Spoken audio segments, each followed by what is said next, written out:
Hello everyone, my name is Aakriti Mishra. Welcome back to my channel. तो आज हम the three orders history के इस चैप्टर के एमसीक्यूज़ करने वाले हैं। मैंने अब तक from the beginning of time, an empire across three continents, nomadic empires और द थ्री ऑर्डर्स के लेक्चर्स अपलोड कर दिए हैं। एंड नोमैडिक एम्पायर्स तक के जो चैप्टर है उनके मोस्ट इंपॉर्टेंट क्वेश्चंस भी अपलोडेड हैं। इवन इन चैप्टर्स की प्लेलिस्ट बन चुकी हैं, तो आप उसे चेक कर सकते हैं। मैं इन्फॉर्मेशनल शॉर्ट्स भी डालती हूँ जिसमें कि हिस्टोरिकल किस्से होते हैं, कुछ महान लोगों के बारे में जानकारियाँ होती हैं। तो जो हिस्ट्री लवर हैं वो उसे देख सकते हैं, they will definitely love them. So yes, इसी के साथ स्टार्ट करते हैं द थ्री ऑर्डर्स चैप्टर के मोस्ट इंपॉर्टेंट क्वेश्चंस, जो कि एग्जाम से पहले तो आपको ज़रूर देखने चाहिए। तो हमारा फर्स्ट क्वेश्चन है, we learn about the changes occurred in western Europe between dash and dash centuries. तो हम लोग वेस्टर्न यूरोप के बारे में पढ़ते हैं इस पूरे चैप्टर में। तो हम ये जो पढ़ते हैं वो किस टाइम पीरियड के अराउंड रिवॉल्व कर रहा है। तो इसका जो करेक्ट आंसर है वो ना तो बी है, ना तो सी है, ना तो डी है। इसका करेक्ट आंसर है option A, 9th and 16th century.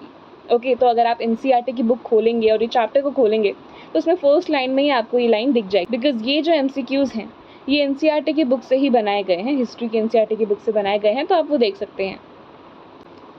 Second question is, after the fall of the Roman Empire, many groups of Germanic people from Eastern and Central Europe occupied regions of dash dash and France. तो इसका जो correct answer है वो है option B. आई hope आपने सही guess करा हो। Third question is, mark block 1886 to 1944, Bloch emphasized the importance of dash in shaping human history and the need to understand the collective behavior or attitudes of groups of people.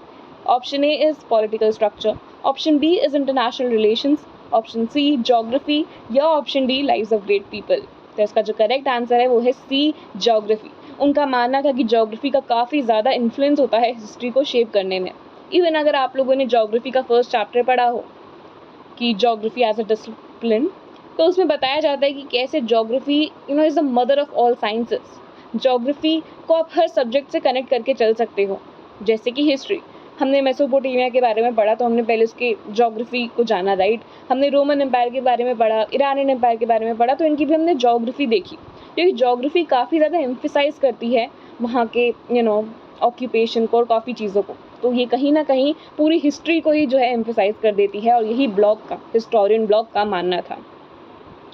Fourth question is, feud was a dash term which means piece of land. ये तो मैंने आपको बता रखा है, ये सबको पता होगा, बहुत ईजी क्वेश्चन है। तो इसका जो ऑप्शन है वो ना तो फ्रेंच है, ना तो लैटिन है, ना तो सिरियाक है। इसका जो सही आंसर है वो है ऑप्शन डी, जर्मन।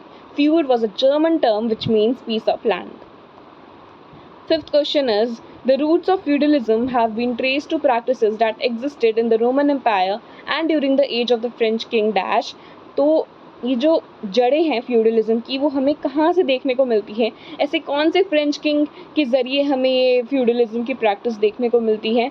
ना तो वो लुइस 11 थे, ना तो वो लुइस 13 थे, वो थे सी, किंग चार्ल मैग्ने। तो इसका जो करेक्ट आंसर है वो है option C. Sixth question is, which Germanic group gave their name to Gaul and made it France. तो मैंने एक शॉर्ट भी बनाया है जिसमें कि 5 हिस्टोरिकल फैक्ट्स हैं जो कि आपकी 11th क्लास के चैप्टर से रिलेटेड हैं। तो उसमें मैंने बताया है कि कैसे गॉल में फ्रैंक्स नाम के जर्मेनिक ट्राइब आते हैं, जर्मेनिक ग्रुप आते हैं, और वो पहले इसको फ्रैंकिया बोलते हैं, बट आगे जाके इसको वो फ्रांस बना देते हैं।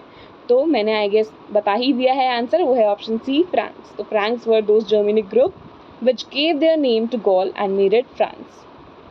Seventh question is, Abbey is derived from the dash अब्बा meaning father। तो कुछ आपको ऐसे क्वेश्चंस मिल सकते हैं जो कि आपको लगेगा कि ये तो हमने लेक्चर में देखे ही नहीं थे, पढ़े ही नहीं थे, बट मैंने लेक्चर के एंड में ये चीज़ बोली थी कि हम लोग मोस्ट इंपॉर्टेंट जो चीज़ें हैं, जो माइन्यूट डिटेल्स हैं, जो फैक्चुअल डिटेल्स हैं, वो लोग हम MCQs में डिस्कस करने वाले हैं। इसीलिए ये क्वेश्चन हमने लेक्चर में नहीं देखा, बट अब हम इसमें देख रहे हैं। ये एक बॉक्स में आपको गिवन होगा एनसीईआरटी की बुक में। तो मैं तो कहती हूँ कि आप इस एमसीक्यू वीडियो को देखने के साथ साथ अपनी एनसीईआरटी की बुक भी देखिए कि ये क्वेश्चन मैंने कहाँ से लिए हैं, बिकॉज ये सारे क्वेश्चन मैंने एनसीईआरटी की बुक से ही लिए हैं। तो आप एनसीईआरटी की बुक को ओपन करिए एंड देखिए कि मैंने कहाँ से ये क्वेश्चन उठाए हैं, और मार्क करिए उन इम्पॉर्टेंट चीज़ को, क्योंकि ये जो है ना एक बॉक्स में है, तो बॉक्स भी काफ़ी ज़्यादा इंपॉर्टेंट हो जाते हैं हिस्ट्री में। तो इसका जो करेक्ट आंसर है वो है option A, Syriac. Question 8 is, House of Lord was called dash. ये तो आपको पता ही होगा, बहुत ईजी है, ना तो फीफ, ना तो वैसल्स, ना तो एबीज। इसका जो करेक्ट आंसर है वो है ऑप्शन सी, मैनोर या manner. Question 9 is the Lord used to give a piece of land to knights which was called dash. तो Lord एक piece of ज़मीन का टुकड़ा दे दिया करता था knights को, तो उसे हम लोग क्या कहते थे? तो ना तो हम उसे castles कहते थे, ना तो हम उसे vassals कहते थे, ना तो हम उसे क्लॉड कहते थे, वो होता था fief. Okay. Now question 10 is Pope used to live in dash. तो पोप कहाँ रहा करते थे? तो वो रहा करते थे ना तो इंडिया में, ना तो चाइना में. डी इसका ऑप्शन नहीं है. इसका जो सही आंसर है वो है option A, Rome. Question 11 is the term medieval era refers to the period of European history between dash and dash centuries. तो ये जो medieval era या medieval era है यूरोपियन हिस्ट्री का, वो किस टाइम पीरियड के अराउंड रिवॉल्व करता है? तो ये भी आपको एक बॉक्स में गिवन होगा एनसीईआरटी की बुक में. तो मैंने आपको कहा ही है जैसे कि जब भी आप ये एमसीक्यू वीडियो देखें तो अपनी बुक को भी ओपन कर लिया कीजिए, क्योंकि उसी से ही ये सारे क्वेश्चंस बने होते हैं. तो इसका जो करेक्ट आंसर है, चलिए ऑप्शंस देख लेते हैं पहले. तो option A is 6th and 16th century, okay. Option B is 9th and 16th century, okay. Option C 5th and 15th century, okay. And option D is none of the above. तो D तो answer नहीं है, इतना मैं बता देती हूँ. इसका जो करेक्ट आंसर है वो है option C, 5th and 15th century. I hope आपने सही गेस करा हो. Question 12 is name the 2 well known monasteries. Monasteries यानी कि एबीज, है ना. तो ये जो हमें बुक में गिवन है ना मोनास्ट्रीज के नेम, वही हमें बताने हैं. बट इसमें काफ़ी कंफ्यूजिंग वे में हमें जो है ऑप्शंस दिए गए हैं. तो चलिए देखते हैं. Option A is Saint Benedict in Rome and Cluny in Italy. Saint Benedict in Italy and Cluny in Rome, okay. And option C is Saint Benedict in Italy and Cluny in Burgundy. इसका correct answer है option C. I hope आपने सही guess करा. Question 13 is some groups of monks called dash chose not to be based in a monastery but to move from one place to another, preaching to the people and living on charity. तो ये ना तो priest थे ना तो clergy थे. इसका जो करेक्ट आंसर है वो है ऑप्शन सी, फ्रियाज. तो फ्रियाज वो ग्रुप्स थे जो कि चाहते थे कि वो प्लेस टू प्लेस घूमे, प्रीचिंग करे और चैरिटी पर रहें. Question 14 is in England, Dash's poem Piers Plowman contrasted the ease and luxury of the lives of some monks with the pure faith of simple plugmen and shepherds and poor common laborers. तो basically Monks का काफ़ी ज़्यादा मजाक बनने लग गया, उनके ऊपर कैरिकेचर्स वगैरह बनने लग गए. तो किन की पोम में हमें ये चीज़ रिफ्लेक्ट होती हुई देखने को मिलती है? तो वो है, इसका जो करेक्ट आंसर है वो है ऑप्शन बी, लैंगलैंड्स पोम. इसमें दिखाया जा रहा था कि मॉन्क्स तो अपनी ज़िंदगी काफ़ी लग्जरी में, काफ़ी ईज़ में व्यतीत करते हैं. एंड इनके फेथ से ज़्यादा फेथ तो एक सिंपल प्लगमैन का होता होगा, शेफर्ड का होता होगा, पुअर कॉमन लेबरर्स का होता होगा. इवन मैंने इधर ऐसे एक दिया भी है कि Canterbury Tales had comic portraits of nuns, a monk and friar. तो फ्रियार, मंक और जो नन्स होते थे यानी कि जो फीमेल मंक होती थी, उनके ऊपर काफ़ी ज़्यादा कॉमिक पोर्ट्रेट्स, कैरिकेचर्स वगैरह बनने शुरू हो गए थे. Okay. Question 15 is the area under supervision of one priest was called dash. तो मैंने माइन्यूट से माइन्यूट डिटेल्स तक इस पूरे वीडियो में जो है डाल दी हैं, इस पूरे MCQs में डाल दी हैं. तो आई होप आपको ये अच्छे लगे हों. इफ़ अच्छे लगे हो तो प्लीज़ डू लाइक. तो इसका जो करेक्ट आंसर है वो ना तो मैनोर है, क्योंकि मैनोर तो लॉर्ड का घर होता था.